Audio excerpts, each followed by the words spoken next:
Bismillahirrahmanirrahim. Assalamualaikum warahmatullahi wabarakatuh. Kembali bersama saya Dr. Rado Yendra dan Rado Institute tentunya. Kita terus mengawal dunia maya Indonesia dengan berbagai kegiatan Tridharma Perguruan Tinggi. Bedah riset artikel merupakan suatu program andalan dari Rado Institute untuk memandirikan riset mahasiswa Indonesia. Pada saat ini kita akan membahas mengenai suatu model peluang yang terdiri dari 5 parameter yang kita sebut dengan shifted Lomax-Weibull distribution, dan ini telah kita bahas sebelumnya. Silakan bagaimana yang peminat silakan lihat shifted Lomax-Weibull distribution untuk 5 berparameter 5. Pada kesempatan ini seperti biasa kita akan menggunakan Bayesian Markov Chain Monte Carlo untuk mengestimasi parameter model tersebut. Oke, kita coba lihat terlebih dahulu landasan dari riset artikel yang kita gunakan pada saat ini. Oke, dari suatu riset artikel yang kita jumpai dalam suatu jurnal internasional yang berjudul New Shifted Lomax X Family Distribution, Properties and Application to Actuarial and Financial Data. Terbit di akhir 2024. Jadi di akhir 2024, kira-kira bulan Oktober, sudah terbit. Dalam riset artikel ini diberikan suatu teknik untuk menambah 3 parameter. Jadi model yang ada akan ditingkatkan menjadi 3, maksudnya ditambah 3 lagi parameter dengan menggunakan teknik shifted Lomax. Oke, dengan nama teknik adalah New Shifted Lomax X Family of Distribution. Jadi kalau ada X family, nanti X family-nya ditukar-tukar. Dalam riset artikel ini ditukar dengan Weibull. Jadi dalam suatu fungsi densitas seperti persamaan 1.2, Fx ini adalah fungsi densitas baru untuk menambah 3 parameter kepada fungsi densitas yang telah ada, yaitu parameter alfa, parameter lambda, dan parameter m. Oke, ditambahkan kepada model yang lama. Dengan catatan Gx ini sebagai kumulatif dari yang ada, sedangkan Gx kecil itu densitas. Dalam hal ini digunakan fungsi densitas Lomax-Weibull. Jadi fungsi densitas Lomax-Weibull itu, fungsi densitas Weibull, fungsi densitas Weibull 2 parameter. Nih, seperti yang Anda lihat, ini adalah fungsi densitas Weibull. Ini Gx kecilnya, ini Gx besarnya. Lalu dimasukkan dalam persamaan 1.2 tadi. Nah, 1.2 tadi, ini Gx-nya tukar dengan yang Gx yang kecil, dan Gx yang besar ditukar dengan Gx yang besar, sehingga menghasilkan suatu fungsi densitas peluang yang disebut dengan shifted Lomax distribution. Seperti apa shifted Lomax distribution? Seperti persamaan 3.2. 5 parameter, yaitu parameter yang baru tadi alfa, lambda, dan m. Sedangkan parameter Weibull-nya itu adalah K dan A. Oke, ada K, ada A. Jadi ada 5 parameter. 3.1 adalah kumulatif dari shifted Lomax distribution. Nah, kita akan gunakan teknik Bayesian MCMC untuk memodelkan model shifted Lomax-Weibull distribution ini menggunakan data yang diberikan dalam riset artikel. Jadi dalam riset artikelnya ada data diberikan. Oke, ada data nih. Data ini kita gunakan, ada 34 data nih. Akan kita hasilkan parameternya dengan menggunakan Bayesian MCMC. Kalau pertemuan sebelumnya kita gunakan tadi metode optim atau maksimum likelihood. Oke, kita lihat R kita. Nah, ini R kita, ini adalah R data yang diberikan pada riset artikel. Kita run. Oke, kita coba lihat data kita. X. Oke. Ini data kita. Lalu setelah data, kita buat likelihood. Nah, seperti biasa dalam Bayesian MCMC harus ada likelihood. Nah, fungsi densitas yang saya kasih blok biru ini adalah fungsi densitas yang seperti pada riset artikel. yaitu fungsi densitas peluang shifted Lomax distribution. Nih, yang warna biru. Dengan 5 parameter, ada parameter U, ada parameter T, ada parameter EA, ada parameter TA, ada parameter E. Jadi ada U, ada T, ada E, ada TA, ada EA. Oke, 5 parameter persis seperti pada riset artikel. Nah, setelah kita gunakan prod ini perkalian, maka jadilah dia menjadi likelihood. Setelah likelihood, kita lakukan proses MCMC, Markov chain Monte Carlo, dengan membakar sampai 50.000 kali dengan priornya itu prior non informatif, kita anggap terdistribusi normal dengan nilai error untuk variabel U, ini error untuk variabel T, ini error untuk variabel E, ini error untuk variabel TA, ini error untuk variabel EA. Lalu kita gunakan posterior density merupakan hasil kali likelihood dan prior. Ini untuk parameter U, ini untuk parameter T, ini untuk parameter E, ini parameter TA, ini parameter EA. Ada 5. Di sini kita lakukan 5 kali pembakaran nantinya sebanyak 50.000 kali. Oke, ini adalah prior, ingat ini prior. Ini adalah posterior. Bukan posterior, likelihood, sorry. Ini adalah likelihood, ini adalah prior not informatif. Seperti biasa kita coba runkan. Kita runkan semuanya. Runkan sebanyak 50.000 kali. Tentu kita biarkan saja nanti dia berjalan sendiri. Kita runkan. Nah, ini biarkan saja dia berjalan sendiri. Kita tinggal tunggu saja karena kita selalu bahas bahwa Bayesian ini memerlukan waktu ya. Oke, kita biarkan saja di situ.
Kita biarkan saja dia berproses, kita tunggu terus karena memang 5 parameter dengan 50.000 pembakaran itu memerlukan perlu waktu yang cukup. Biarkan terus berproses, kita tinggal tunggu hasilnya. Setelah selesai kita coba lihat hasil yang diberikan.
lama, memakan waktu.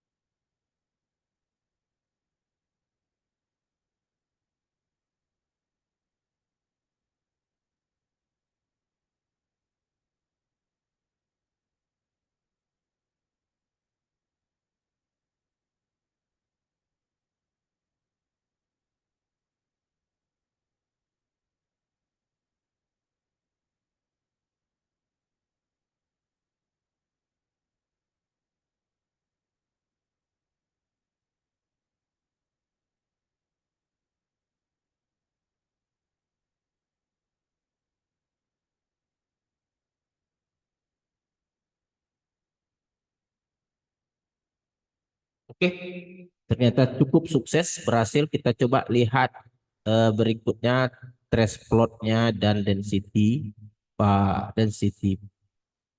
posterior.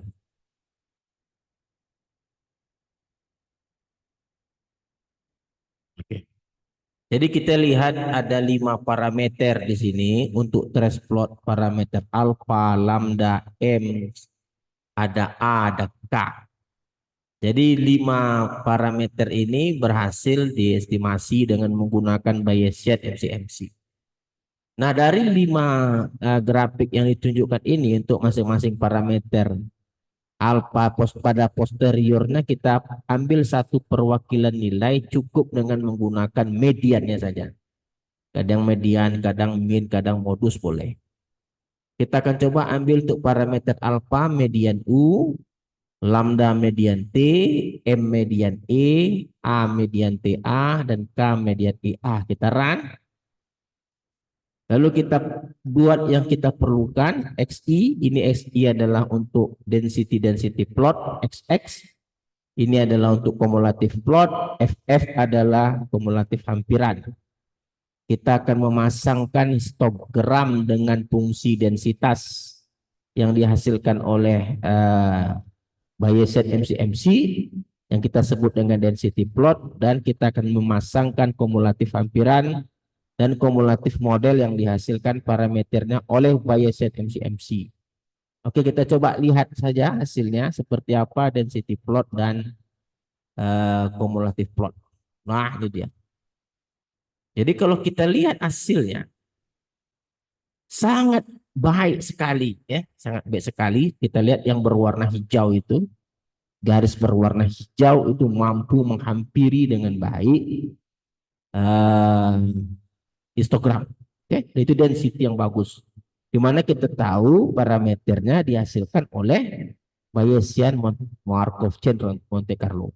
Sedangkan yang putus-putus itu kumulatif model dari shifted Lomax Weibull dengan menggunakan Bayesian MCMC. Sedangkan yang berwarna abu-abu itu adalah kumulatif hampiran. Kita lihat hampir sama. Jadi tidak ada lagi yang bisa membantah bahwa Bayesian MCMC yang kita lakukan pada siang ini sangat baik sekali.